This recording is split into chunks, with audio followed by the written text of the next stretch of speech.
لوگو اللہ پر اور اس کے رسول صلی اللہ علیہ وآلہ وسلم پر ایمان لاؤ اور جس مال میں اس نے تم کو اپنا نائب بنایا ہے اس میں سے خرچ کرو۔ اب جو لوگ تم میں سے ایمان لائے اور مال خرچ کرتے رہے ان کے لیے بڑا ثواب ہے۔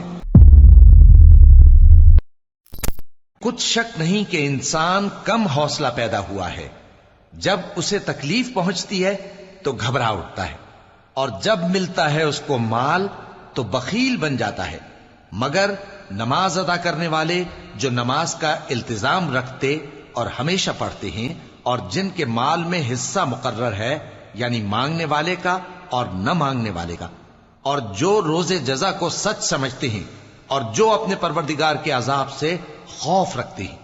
بے شک ان کے پروردگار کا عذاب ہے ہی ایسا کہ اس سے بے خوف نہ ہوا جائے۔ مال اور بیٹے تو دنیا کی زندگی کی رونق و زینت ہیں، اور نیکیاں جو باقی رہنے والی ہیں وہ ثواب کے لحاظ سے تمہارے پروردگار کے ہاں بہت اچھی اور امید کے لحاظ سے بہت بہتر ہیں۔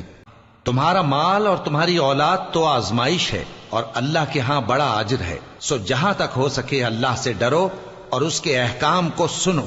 اور اس کے فرمانبردار رہو اور اس کی راہ میں خرچ کرو، یہ تمہارے حق میں بہتر ہے۔ اور جو شخص طبیعت کے بخل سے بچایا گیا تو ایسے ہی لوگ راہ پانے والے ہیں۔ اگر تم اللہ کو نیک نیتی سے قرض دو گے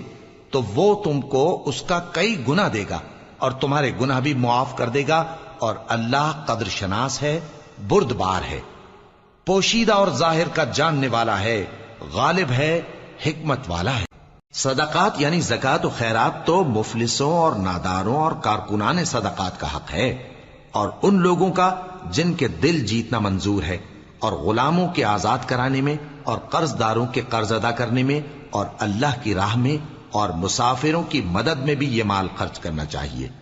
یہ مصارف اللہ کی طرف سے مقرر کر دیے گئے ہیں، اور اللہ جاننے والا ہے، حکمت والا ہے۔ لوگو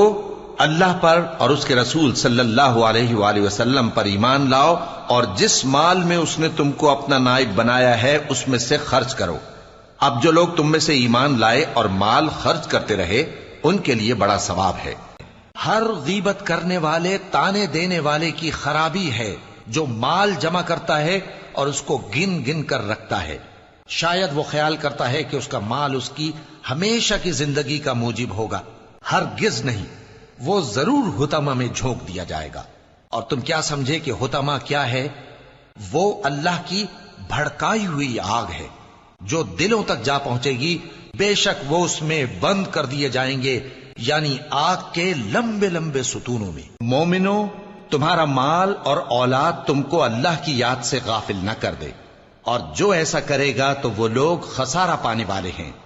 اور جو مال ہم نے تم کو دیا ہے اس میں سے اس وقت سے پیشتر خرچ کر لو کہ تم میں سے کسی کی موت آ جائے تو اس وقت کہنے لگے کہ اے میرے پروردگار، تو نے مجھے تھوڑی سی اور مہلت کیوں نہ دی تاکہ میں خیرات کر لیتا اور نیک لوگوں میں داخل ہو جاتا۔ اور جب کسی کی موت آ جاتی ہے تو اللہ اس کو ہرگز مہلت نہیں دیتا، اور جو کچھ تم کرتے ہو اللہ اس سے خبردار ہے۔ مومنو، اہل کتاب کے بہت سے عالم اور مشائخ لوگوں کا مال ناحق کھاتے اور ان کو اللہ کی راہ سے روکتے ہیں،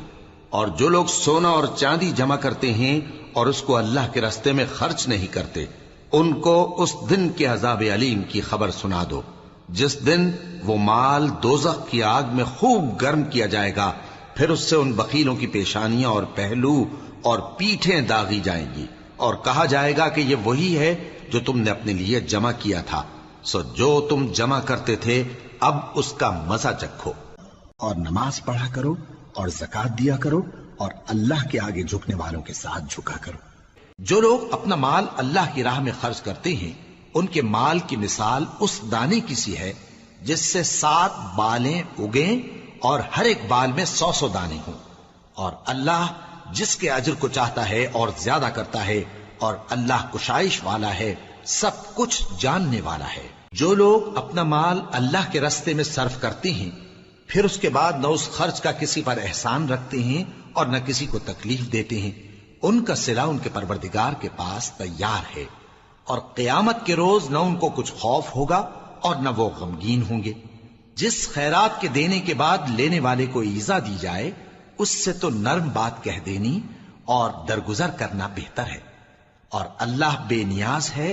بردبار ہے۔ مومنوں، اپنے صدقات و خیرات احسان رکھنے اور ایذا دینے سے اس شخص کی طرح برباد نہ کر دینا جو لوگوں کو دکھاوے کے لیے مال خرچ کرتا ہے اور اللہ اور روز آخر پر ایمان نہیں رکھتا، تو اس کے مال کی مثال اس چٹان کی سی ہے جس پر تھوڑی سی مٹی پڑی ہو اور اس پر زور کا مے برس کر اسے صاف کر ڈالے۔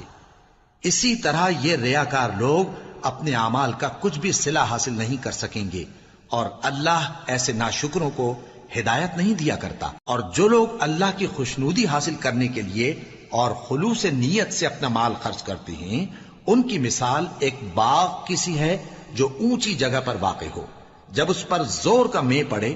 تو دگنا پھل لائے، پھر اگر مے نہ بھی پڑے تو خیر پھوار ہی صحیح، اور اللہ تمہارے کاموں کو دیکھ رہا ہے۔ مومنوں، جو پاکیزہ اور عمدہ مال تم کماتے ہو اور جو چیزیں ہم تمہارے لیے زمین سے نکالتے ہیں ان میں سے اللہ کی راہ میں بھی خرچ کرو، اور بری اور ناپاک چیزیں دینے کا قصد نہ کرنا کہ اگر وہ چیزیں تمہیں دی جائیں تو بجز اس کے کہ لیتے وقت آنکھیں بند کر لو، ان کو کبھی نہ لو، اور جان رکھو کہ اللہ بے نیاز ہے، خوبیوں والا ہے۔ اے نبی صلی اللہ علیہ وآلہ وسلم، تم ان لوگوں کی ہدایت کے ذمہ دار نہیں ہو، بلکہ اللہ ہی جس کو چاہتا ہے ہدایت بخشتا ہے۔ اور مومنوں، تم جو مال خرچ کرو گے تو اس کا فائدہ تمہیں کو ہے، اور تم تو جو خرچ کرو گے اللہ کی خوشنودی کے لیے کرو گے، اور جو مال تم خرچ کرو گے وہ تمہیں پورا پورا دے دیا جائے گا اور تمہارا کچھ نقصان نہیں کیا جائے گا۔ اور ہاں، تم جو خرچ کرو گے تو ان حاجت مندوں کے لیے جو اللہ کی راہ میں رکے بیٹھے ہیں اور ملک میں کسی طرف جانے کی طاقت نہیں رکھتے اور مانگنے سے آر رکھتے ہیں، یہاں تک کہ نہ مانگنے کی وجہ سے ناواقف شخص ان کو تونگر خیال کرتا ہے، اور تم قیافے سے ان کو صاف پہچان لو کہ حاجت مند ہیں، اور شرم کے سبب لوگوں سے منہ پھوڑ کر اور لپٹ کر نہیں مانگ سکتے۔ اور تم جو مال خرچ کرو گے کچھ شک نہیں کہ اللہ اس کو جانتا ہے۔ جو لوگ اپنا مال رات اور دن اور پوشیدہ اور ظاہر اللہ کی راہ میں خرچ کرتے رہتے ہیں، ان کا صلہ ان کے پروردگار کے پاس ہے، اور ان کو قیامت کے دن نہ کسی طرح کا خوف ہوگا اور نہ غم۔ جو لوگ ایمان لائے اور نیک عمل کرتے اور نماز پڑھتے اور زکوٰۃ دیتے رہے، ان کو ان کے کاموں کا صلہ اللہ کے ہاں ملے گا، اور قیامت کے دن ان کو نہ کچھ خوف ہوگا اور نہ وہ غمناک ہوں گے۔